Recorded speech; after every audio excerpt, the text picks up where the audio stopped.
그 작년과 올해에도 매출은 늘고 있는데 그 이익 부분에서는 좀 감소하고 있습니다. 이유가 음, 무엇인가요? 매출은 감소하고 있습니다. 2분기부터. 아, 예. 예, 작년분 대비해서 감소하고 있고요. 네. 이익 역시 계속 작년 4분기에 영향을 미쳤던 경기의 후퇴에 대한 우려가 계속 지금 지배하고 있는 상태입니다. 어, 경기 침체에 어떤 영향을 좀 받는 거죠, 지금요? 경기가 침체하게 되면 저희가 약간 그 경기 민감성을 살짝 가지고 있는 아이템들이거든요. 네. 수요가 기본적으로 줄어들고 경기가 후퇴할 거라고 생각하니까 재고를 감축하려고 노력이 표면화되어 있는 상태인데 저희 밑에 하방 기업들이 네.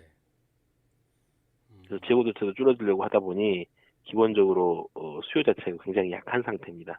수요가 약하다 보니까 가격 상승 원재료가 상승되었을 때 제품 가격 상승이 잘 안 이루어지고 있는 상태이기도 하고요.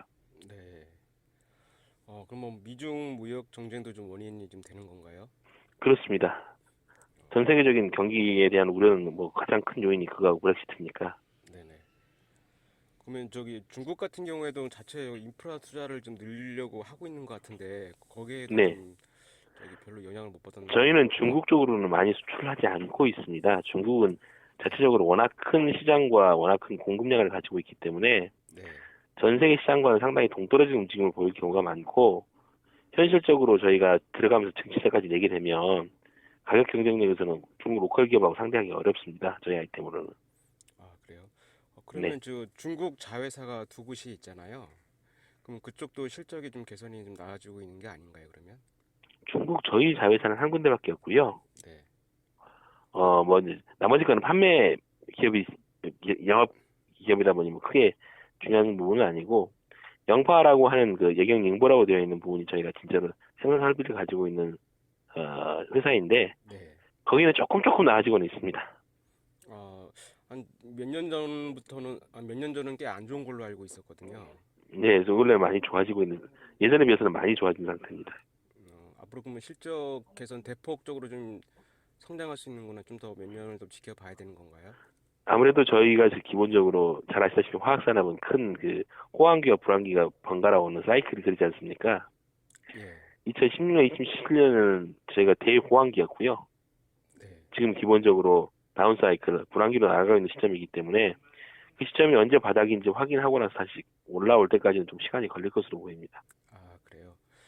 그러면 이렇게 좀 계속 좀 안 좋은 상황들이 좀 언제까지 좀 이어질 거라고 좀 예상을 하고 계세요? 그건 저희가 예상할 수 있는 상황이 워낙 큰 거시 변수, 미중 무역 갈등이라고 하는 거시 변수가 있어서 네. 기본적으로 내년도에는 트럼프가 재선되기 위해서는 경기가 조금 나아져야 되기 때문에 네. 좀 해결될 것으로 기대를 하고 있습니다만 한편으로는 지금 미국은 나쁘지 않은 상태거든요. 네네네. 그러다 보니 계속 트럼프가 오판하는 것 같고 아, 그건 조금 더 기다려 봐야 될 것 같습니다. 그래요. 그러면 그거 외에 회사 자체적으로 그 개선 방안은 좀 없나요? 실질적으로 저희 1분기하고 2분기를 비교해 보시면 1분기는 아주 안 좋다. 2분기에 좀 반전을 했는데 네. 이게 자체적으로 저희가 이익이 되지 않는 업체들을 좀 줄이고 네. 매출에 대한 욕심을 좀 버리고 이익 중심으로 경영을 하다 보니까 이런 결과가 나왔는데요. 네. 말씀드린 것처럼 거시 변수가 안 좋아진 이상 저희가 할 수 있는 것은 분명히 한계가 있습니다. 회사가 하나 할 수 있는 것은. 그래요. 네. 네. 그러면 그 인도 같은 경우는 좀 인프라 투자가 좀 늘고 있는 걸로 알고 있는데 그쪽 그 매출 증가 영향은 없었나요? 인도 쪽 같은 경우는 워낙 지금 실제 현 시점에서 가장 좋은 시장인 것은 틀림없는 사실이다 보니 네. 화학기업이랑 화학기업은 다 들어가 있습니다. 지금 이쪽에 물건 넣으려고. 좀 경쟁이 되게 심한가요, 그러면? 네, 굉장히 심한 시장입니다. 아, 그럼 거기에 따라서 좀 나름 이렇게 많이 좀 판매하거나 뭐 그러지는 못하고 있는 건가요, 그러면? 워낙 다른 그 회사들도 많이 덤벼들어서 지금 팔려고 하고 있어서 네. 전 세계에서 가장 치열한 시장일 겁니다. 현 시점에서는. 아, 그럼 그쪽에는 수출은 하고 계시는 거잖아요. 네, 그렇습니다. 근데 좀 이게 계속 그러니까 계속 여기 성장하고 있거나 그러지는 못하고 계속 이렇게 멈춰 있다는 말씀이신 건가요?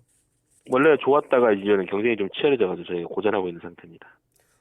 이것도 그러면 좀 더 지켜봐야 되는 건가요? 아니면 뭐 품질이라든지 원가 개선을 위해서 좀 나름 경쟁력을 갖추면 되는 거 아닌가요? 어차피 저희가 알고 있는 아이템 자체는 완전 경쟁 시장에 가깝습니다. 네. 특별히 저희 아이템이 그쪽 그 다른 경쟁업체에 비해서 좋다 나쁘다라고 말할 수 없는 상태거든요. 네. 그래서 뭐 원가 경쟁력 같은 경우라든지 그것도 별로 큰 차이는 안 보이고 있고 이건 거의 범용화된 아이템이라서 네. 그냥 소위 경제학 교과서에서 얘기하는 거의 완전히 가깝습니다. 플레이어도 많고 살려는 사람도 많고 팔려는 사람도 많은. 그래요. 그럼 또 계속 노력은 좀 하고 계시겠네요, 그러면. 이제 계속해서 그 돈 안 되는 거래처들 조금 정리하고 네. 돈 안 되면 물건 안 팔고 뭐 이런 노력은 계속 해 나가고 있습니다. 아, 그래요.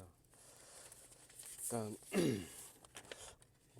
그리고 현재 그 여러 가지 그 신규 사업들을 진행하고 있는데 네. 그 향후 성장 동력으로 기대하고 있는 그 신규 사업은 어떤 것이며 현재 진행 사항은 좀 어떤가요? 계속해서 검토하고 있는 사항들이 있는데 아직 확정된 것이 아니기 때문에 말씀드릴 수는 없을 것 같고요. 네. 지금 검토되고 있는 사항이 아마도 확정이 되게 되면 공시를 통해서 말씀드릴 수 있을 규모라서 네. 공시를 통해서 말씀드릴 수 있을 것 같습니다. 아, 그래요. 그럼 뭐 저기 뭐 2차 전지 소재라든지 뭐 친환경 소재라든지 응급 소재 뭐 이런 네. 발전용 바이오준용 뭐 그런 거 여러 가지를 하고 계시잖아요. 네네. 그 중에서 뭐 일단 조금씩 나아지고 있는 것들이 어떤 아무래도 것들이세요? 발전용 과효 중유 같은 경우는 친환경에 대한 영향이 조금 강해지다 보니까 네. 조금씩 나아지고 있는 상태고 덩치도 좀 커지고 있는 상태고 네. 2차 전지 같은 경우는 업종의 특성상 한번 그 2차 전지 회사의 레시피에 들어가게 되면 네. 빼기 쉽지 않은 동시에 또 들어가기도 쉽지 않습니다. 그게 좀 시간이 좀 걸릴 것 같고요. 네. 아직 지금 못 들어가고 있다는 말씀이신 거죠, 그러면? 아니요, SKI 쪽에도 이노베이션 쪽에 들어가고 있습니다, 계속. 아, 근데 물량은 좀 아직은 늘어나지는 않는 것 이게 같다는 그렇게 거죠? 뭐 2차 음극화 물질이라고 해서 그 단일 물질로 사용되는 것이 아니라 네. 여러 회사의 음극화 물질을 섞어서 블렌딩 해가지고 2차 전지 회사에 사용하는 것이기 때문에 네. 이거는 뭐 저희는 거기서 많은 양이 들어가는 아이템은 아닙니다. 아, 그래요. 그럼 일단 뭐 계속 하고 계시는 거고, 그다음에 그 친환경 소재인 그 바이오 플라스틱이라든지 뭐 식물성 원료 위한 뭐 친환경 제품을 주력하고 있다고 그러는데, 요건 좀 진행 사항이 좀 어떠세요? 몇 가지 친환경 화소제가 있는데 아직까지 범용 화소제를 대체할 만한 수준은 아닙니다. 현재 그럼 개발 중인 거란 말씀이신 거죠? 아닙니다. 계속해서 시장에 론칭하고 있고 시장에서 일부 팔리고도 있는데 네. 아무래도 친환경 가수제라고 하는 것이 기존에 사용되어 왔던 범용 가수제에 비해서는 여러 면에서 좀 떨어지거든요. 네. 물성도 좀 떨어지고 네네. 또 사용량도 많아야 되고 아, 그러다 보니까 한계가 좀 있습니다. 이건. 그래요. 일단 그러면 지금 현재 매출 현황이 그 석유 화학 소재를 해가지고 그게 거의 한 99%가 되는데 좀 자세하게 매출 비중이 사업 보고서에 좀 안 나와 있더라고요. 좀 그거는 저희가 오픈할 수 없는 부분인 게 네, 저희는 굉장히 매출 구도가 단순해요. 네, 그래서 얼마를 얼마 정도 팔았다라고 하면 남들은 저희 회사의 원가를 거의 그냥 앉은 자리에서 계산이 가능할 만큼 단순한 구조를 가지고 있거든요. 네, 네, 이걸 오픈하게 되면 저희 영업비밀 자체가 다 오픈되는 것이기 때문에 네, 심지어 저희보다 훨씬 덩치가 큰 LG화학이나 롯데케미칼도 네, 2015년, 14년까지는 일부 이렇게 좀 분해해가지고 공시를 했었어요. 네, 근데 지금 그렇게 공시 안 합니다. 그쪽도 저희가 알고 있는 사업이면 저희도 그냥 앉아서 계산이 가능하거든요. 얼마쯤 이익 남았겠네 하고 바로. 네, 네, 네. 그런데 영업 비밀이 너무 많이 노출되기 때문에 저희는 따로 그거는 말씀을 안 드리고 있습니다. 아, 그래요. 네.